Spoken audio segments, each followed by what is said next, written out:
Нядаўна над Гомелем супрацьпаветраная абарона збіла 2 расійскія беспілотнікі.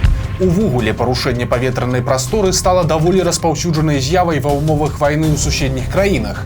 Некаторыя выпадкі ўладамі замоўчваюцца, а некаторыя прыводзяць да міжнародных скандалаў.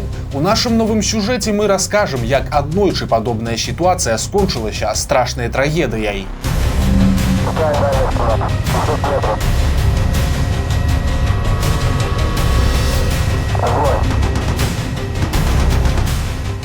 Увечары 9 верасня 1995 года у Швейцарыі распачалася штогадовая прэстыжная гонка Гордана Беннета па паветраплаванні.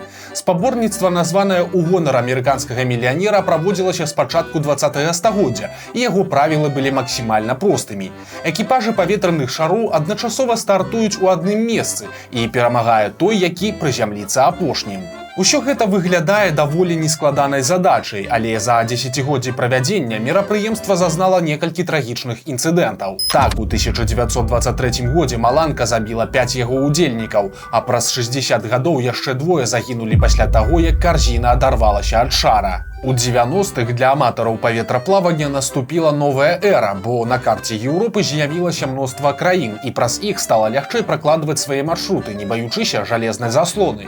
У 95-м годзе як мінімум 3 пары удзельнікаў гонкі Гордана Беннета планавалі ляцець праз Беларусь. Адзін з экіпажаў складаўся з дасведчаных амерыканскіх пілотаў Алана Фрэнкеля і Джона Стюарта Джэрвіса.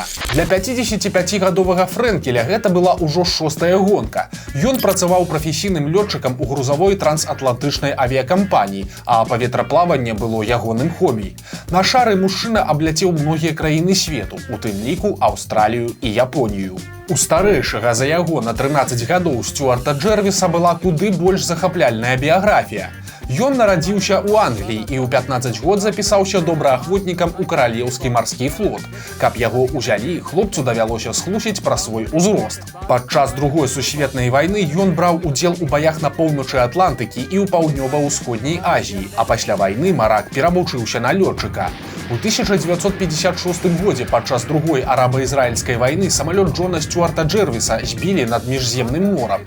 Пілот выжыў толькі дзякуючы экіпажу французскага карабля, які падабраў яго на свой борт.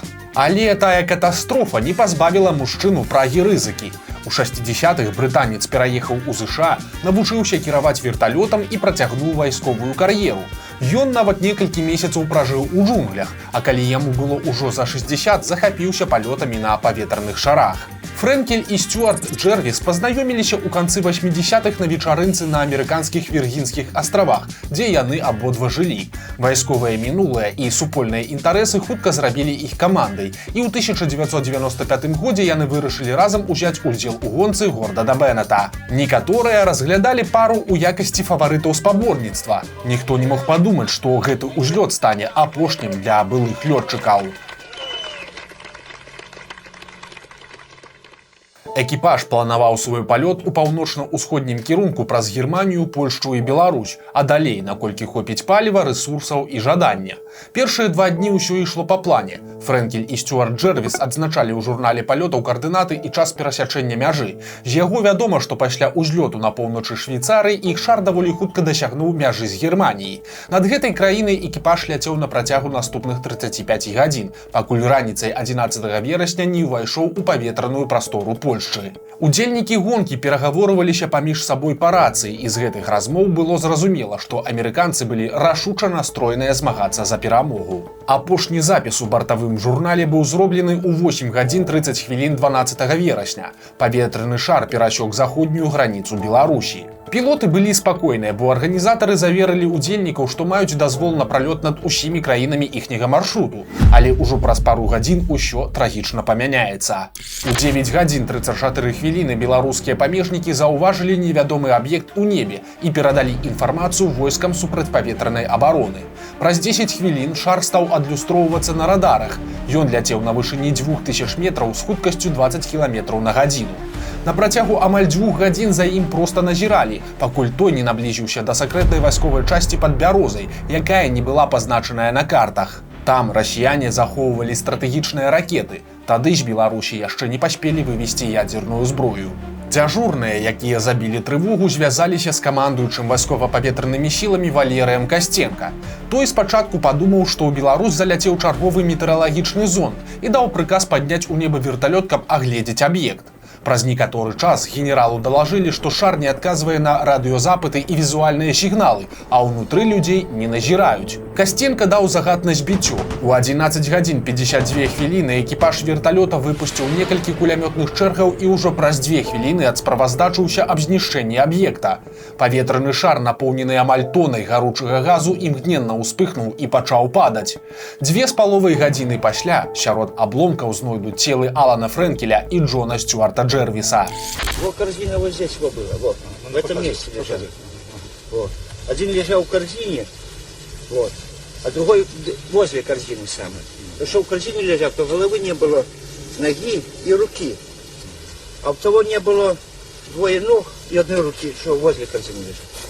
У той жа дзень вайсковаму верталёту давядзецца вылятаць на перахоп яшчэ аднаго паветранага шара, але на гэты раз вайскоўцы заўважылі людзей унутры карзіны і іх аварыйны радыёсігнал. Менавіта таму другой трагедыі ўдалося пазбегнуць. У выніку пілоты гэтага аэрастата прызямлілі свой шар у полі побач з Давыдгарадком, пасля чаго 1,5 гадзіны блукалі ў пошуках дарогі і людзей.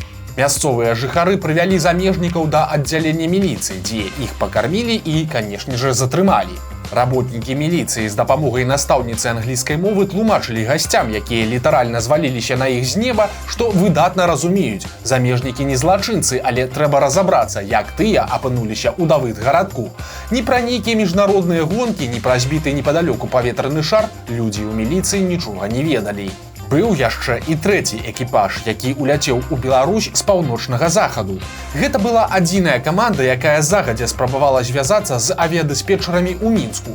Пілоты атрымалі адказ, прычым не па-англійску, як таго патрабуюць правілы авіяцыі, а па-руску. Таму на ўсялякі выпадак працягвалі дакладваць пра свае каардынаты кожныя 30 хвілін. З-за кепскага надвор'я экіпаж сеў у раёне Ваўкавыска. Там іх падабрала каманда, пасля чаго ўсе разам спакойна пераночылі ў гасцініцы і паехалі да мяжы з Польшчай, не маючы ніякай інфармацыі пра трагедыю з калегамі. Пра збіццё шара і гібель людзей беларускія ўлады заявілі толькі на наступны дзень 13 верасня.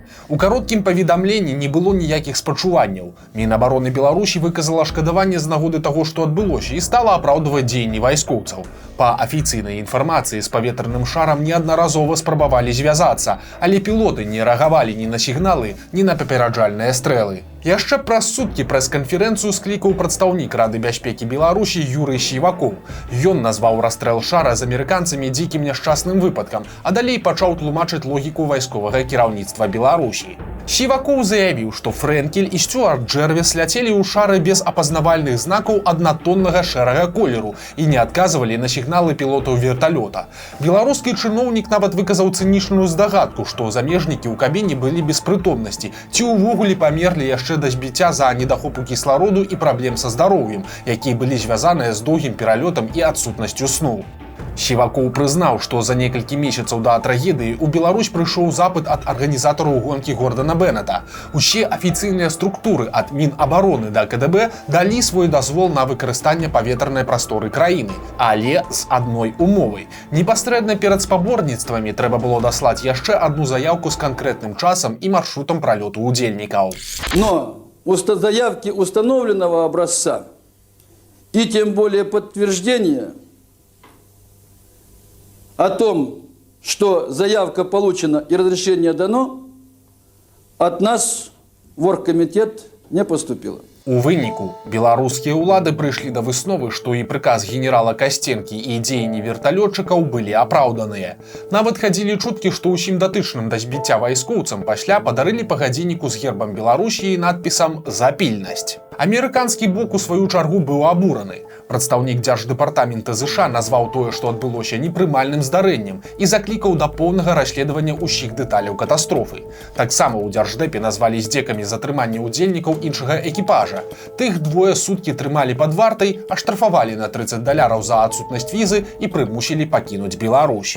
А дзе ж падчас трагедыі быў Аляксандр Лукашенка? Ён знаходзіўся з візітам у Малдове і, даведаўшыся пра інцыдэнт, назваў яго памылкай. Таксама Лукашенко заявіў, што не мае да падзей ніякага дачынення, і па яго даручэнні ў Беларусі стварылі дзяржаўную камісію па расследаванні. Цікава, што Лукашенко нават асабіста папрасіў прабачэння. Праўда, не ў родных загінулых, а ў прэзідэнта США Біла Клінтана. Падобна, што такой рэакцыі амерыканцам было дастаткова, бо ўжо праз месяц кіраўнік Беларусі адправіўся за акіян з візітам. Менавіта ў кастрычніку 95-го года было зробленае знакамітае фота Лукашэнкі з сям'ёй Клінтанаў, дзе госць пазіраваў у гальштуку бабачцы. Што тычыцца вынікаў расследавання, то міжнародная камісія ў маі 1996 года прыйшла да высновы, што ў трагедыі вінаватыя і вайскоўцы, і арганізатары гонкі, і загінулыя амерыканцы. У справаздачы адзначалася, што пілоты Мі-24 не прынялі ўсіх мер, каб высветліць, што за паветраны аб'ект перад імі, і не спрабавалі ўстанавіць радыёкантакт на міжнароднай экстраннай частаце. У той жа час гэтага не зрабілі і Фрэнкель са Стюартам Джэрвісам. Арганізатараў гонкі абвінавацілі ў тым, што яны не далі удзельнікам інфармацыі пра радыёчастоты, якімі карыстаюцца наземныя службы Беларусі. Таксама расследавальнікі дапусцілі, што ў Швейцарыі маглі няправільна зразумець беларускія афіцыйныя ведамствы. У першы дзень гонкі ў Беларусь даслалі палётныя планы ўсіх удзельнікаў, але без меркаванага часу і месца ўваходу на тэрыторыю Беларусі. Адказныя службы дакументы не зарэгістравалі, але швейцарцаў пра гэта не апавясцілі. Вынікі ўскрыцця целаў загінулых пілотаў паказалі, што тыя пасля 3 сутак палёту былі ў кепскім фізічным стане. Эксперты дапусцілі, што амерыканцы спалі ў момант гібелі і не чулі шуму верталётаў і стрэлаў. Праз год пасля трагедыі на яе месцы актывісты ўсталявалі памятны камень са словамі «Прабачце». Ад беларускай дзяржавы выбачэнняў і кампенсацыі сваякі загінулых амерыканскіх пілотаў так і не дачакаліся. Лукашенка ж з пацешнага недарэкі ў бабачцы даволі хутка ператварыўся ў жорсткага дыктатара, таму з часам гісторыя пра збіты паветраны шар і ягоную асабістую ролю ў ёй моцна змяніліся. Гэтую трагедыю ён чамусьці вырашыў згадаць восенню 2010 года падчас прэс-канферэнцыі з расійскімі СМІ. Адказваючы на банальнае пытанне пра тое, як пабудаваны яго працоўны дзень, Лукашенка пачаў расказваць пра адказнасць, якую яму даводзіцца браць выключна на сябе, і ў якасці прыкладу прывёў даўнюю гісторыю, як ён асабіста, знаходзячыся ў Малдове, прыказаў знішчыць паветраны шар, які лятаў над ядзерным аб'ектам і не рэагаваў на сігналы. Цытата. «Мы ўсё зрабілі па сусветных стандартах. Мы амерыканцаў адразу паклікалі, давайте разам будзем расследаваць. Мы ж не хацелі вашых там грамадзянаў знішчыць. Тым больш прызналі, што яны загінулі да таго, як збілі гэтыя шары. Гэта значыць, яны, відаць, высока ўзляцелі, кіслароду не хапіла і яны загінулі. І яны таму не рэагавалі на нашыя запыты». Але ж гэтыя словы Лукашэнкі пра сваю рашучасць і збіты паветраны шар беларусы тады не пачулі. З тэлеверсій прэс-канферэнцыі іх на ўсякі выпадак проста выразалі.